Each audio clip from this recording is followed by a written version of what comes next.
వేములవాడ రాజన్న ఆలయ అభివృద్ధి పనుల విషయంలో అధికార విపక్షాల మధ్య మాటల యుద్ధం ముదిరిపోతోంది. రాజన్న దర్శనం నిలిపేస్తామన్న ప్రభుత్వ ప్రకటనపై బీజేపీ నేతలంతా భగ్గుమన్నారు.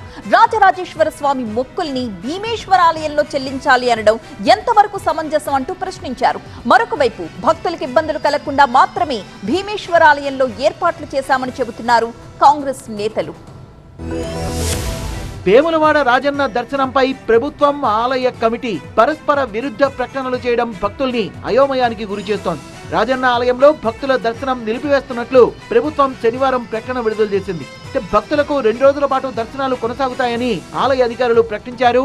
దర్శనాల నిలిపివేతపై మంగళవారంలోగా ప్రకటిస్తామన్నారు. రాజన్న ఆలయంలో దర్శనం నిలిపివేసి భీమేశ్వర ఆలయంలో దర్శనం కల్పిస్తామన్న ప్రభుత్వ ప్రకటనకు నిరసనగా ఆందోళనకు దిగారు బీజేపీ నేతలు. మేము అభివృద్ధికి విరోధం కాదు, అభివృద్ధి ఉండాలి.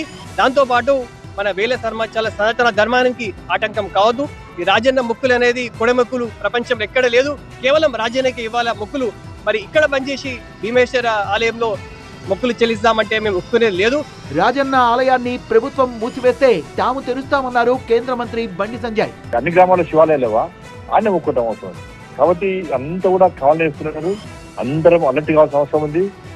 ఎట్టి బస్సులో దేవాలయము వారి ప్రజలకు చెప్పకుండా ప్రజల సమ్మతి లేకుండా మూసేసే ప్రయత్నం చేస్తే, ప్రజల సెంటిమెంట్ దెబ్బతీసే ప్రయత్నం చేస్తే అందరం రోడ్డుకి ఎక్కాల్సిందే. అవసరం వస్తే మనమే పంచలాడుకుంటాం.